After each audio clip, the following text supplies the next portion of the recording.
Hi, I'm Jason Hayes, and I'm the lead composer on World of Warcraft.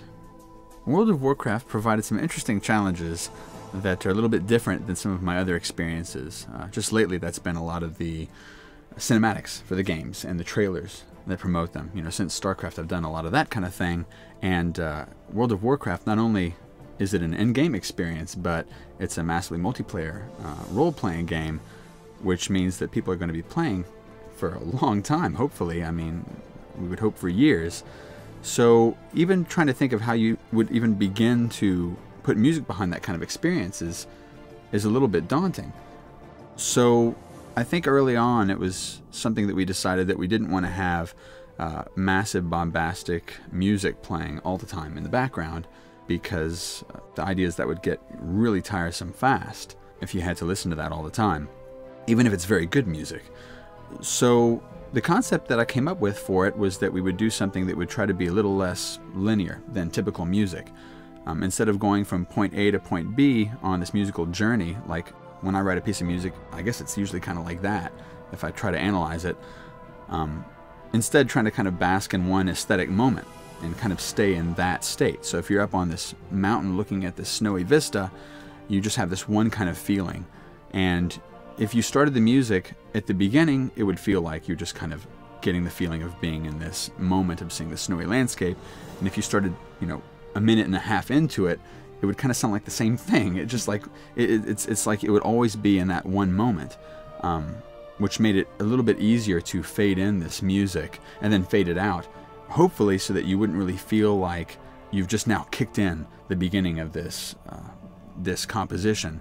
More like you were just kind of fading in on the feeling of being in that area and getting a sense of, maybe a more dramatic sense of the reality of standing there. At least that's what we were trying to accomplish. Then in addition to all the atmospheric kind of stuff, we were looking for opportunities to kind of punctuate the gameplay experience with things that were a little bit more thematic and a little bit more epic, where we could get away with saying something of a little bit more substance musically.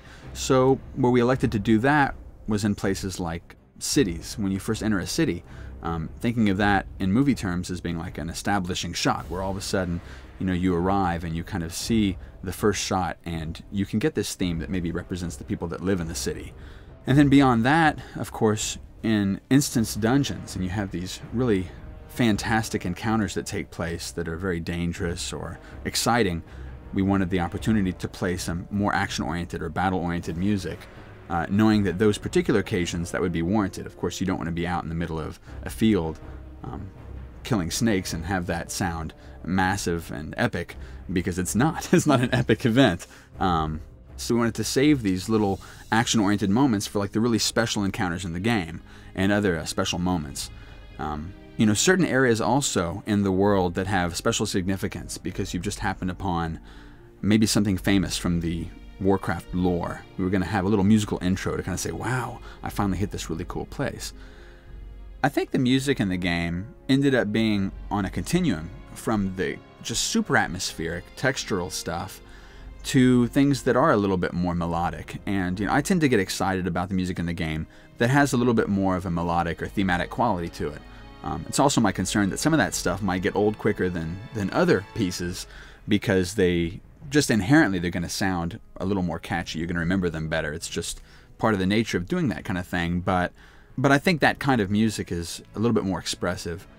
You know, at the end of the day, with a project like this, I think the main goal is to have a situation where maybe for once people won't want to turn the music off, you know, and if in any way this thing can be so organic to the environment where it feels like it's just an extension of the lighting effects, or, you know, like a fog effect, you just really can't imagine it not being there. That's what I really hope can happen, that people get something out of there being music in the game, because it's fairly apparent to me that after playing this game so long, you need something that can kind of blend in. And it's hard sometimes to resist the temptation to doing really big sounding music, especially at Blizzard, where people really love the large scale, massive moments. And I know for sure in the movies that they do here, that I've worked a lot on those, and that's what they're a big fan of. They're a big fan of the giant, epic moment. So hopefully we have some of that in there as well. But I think over the long haul, having the general gameplay experience be a little bit more ambient is probably a good thing.